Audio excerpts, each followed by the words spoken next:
अस्सलाम वालेकुम। आज हम आपके साथ शेयर कर रहे हैं बहुत ही मज़ेदार, बहुत ही टेस्टी मटर हांडी की रेसिपी। बहुत मज़े की, बहुत टेस्टी और बहुत ही आसान सिंपल सी रेसिपी है। ये बनाने में बहुत ही आसान है, खाने में बहुत ही मज़ेदार है। इसकी ग्रेवी बहुत मज़े की बनती है और सिंपल से तरीके से इसको बनाया जाता है। मिट्टी की हांडी के अंदर आज हम ये तैयार कर रहे हैं, बहुत आसानी के साथ ये बन जाएगी। तो इसके लिए हमने मटर लिया है, इसको डाल दिया है हांडी के अंदर और ये 2 बड़े प्याज हैं, इनको मोटा मोटा काट लिया है और एक ब्रांच है लहसुन का, इसको हमने डाल दिया है सारा ही छीलने के बाद। 1 गिलास हमने इसके अंदर पानी का ऐड कर दिया है और ये हल्दी है, ये तकरीबन हमने हाफ़ टी स्पून डाल दी है और 1 से सवा टीस्पून हमने डाल दिया है इसमें सुरख मिर्चों का और ये 6 से 7 सुरख मिर्चें हमने सब डाल दी हैं। गोल हों तो वो डाल दें। अब इसको हमने 15 से 20 मिनट के लिए बिल्कुल स्लो फ्लेम के ऊपर दम पे रख दिया था।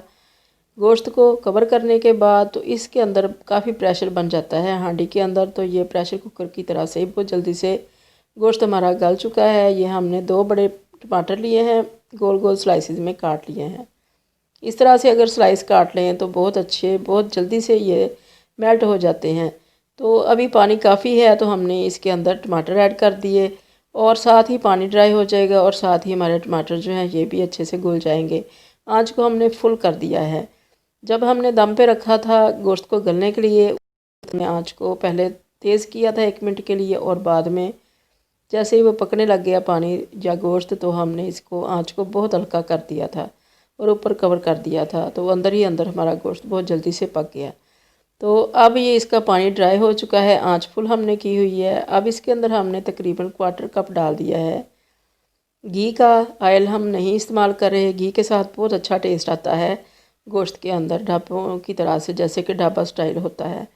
तो 1 टेबल स्पून हमने इसमें सब्ज़ मिर्च डाल दी हैं चॉप की हुई और 1 टेबल स्पून ही अदरक का चॉप किया हुआ डाल दिया है और इसको अब हम भूनेंगे इतना कि इसके अंदर जो हमने घी डाला है वो सेपरेट हो जाए और बहुत अच्छा सा स्लो फ्लेम के ऊपर इसको हम भून रहे हैं। जितनी देर इसमें पानी था उतनी देर हमने आँच को फुल रखा था और अब इसको स्लो कर लिया है। अब ऑयल हमारा सेपरेट हो चुका था, हमने इसके अंदर 1/4 कप डाल दिया है दही का। इसको भी हम अब ड्राई होने तक पकाएंगे। जब हमारा ऑयल सेपरेट हो जाएगा तो इसको हम, ये हमारा सालन जो है, ये हमारा मटन बहुत अच्छा सा भून चुका होगा। तो ये हमारा ऑयल सेपरेट हो चुका है, ये हमारी हांडी तैयार हो चुकी है। अब इसके अंदर हमने काली मिर्चें मोटी कुटी हुई डाल दी हैं लेवल करके 1 टीस्पून और ये है गरम मसाला जो अब डाला है वो भी लेवल करके 1 टीस्पून और ये है फुल 1 टीस्पून हमने दरदरा सा कुटा हुआ साबुत धनिया ऐड कर दिया है। बहुत ही अच्छा टेस्ट आएगा इन तीनों चीज़ों के साथ इसमें। तो इसको हम मिक्स कर देंगे अच्छी तरह से और साथ ही इसके अंदर हम डाल देंगे अब सब्ज़ मिर्चें और अदरक स्लाइसेस और थोड़ा सा धनिया डाल देंगे और इसको हम कर देंगे कवर और इसको हम कवर करके 1 से 2 मिनट के लिए दम पे रखेंगे। आँच को हमने बंद कर दिया है। हांडी के अंदर काफ़ी देर तक हीट रहती है और चीज़ जो होती है वो अंदर ही अंदर पकती रहती है। हांडी काफ़ी गर्म हो चुकी है तो हमने आँच को बंद कर दिया है और इसके ऊपर लिड लगा देंगे ताकि ये थोड़ी देर के लिए दम पे आ जाए और ऑयल सेपरेट हो जाए।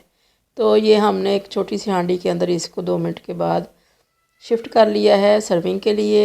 ये हमने ऊपर से फेंट के अच्छी तरह से बीट करके क्रीम डाल दी है और ये थोड़ा सा हमने बटर रख दिया है तकरीबन 1 से 2 टेबल स्पून के बराबर। तो अब इसके ऊपर से हमने हल्की सी गार्निशिंग किया और बहुत ही मज़े की हमारी हांडी तैयार है। बिल्कुल सिंपल सी, बहुत मज़े की इसकी ग्रेवी तैयार हुई है। चाहे तो नान के साथ खाएं या फिर पराठे के साथ, रोटी के साथ, बहुत ही मज़े की ये सिंपल सी रेसिपी तैयार है। तो इस तरह से आप भी बना के देखिए। अल्लाह करे आपको ये रेसिपी बहुत पसंद आए। दुआओं में याद रखिएगा। अल्लाह हाफिज़।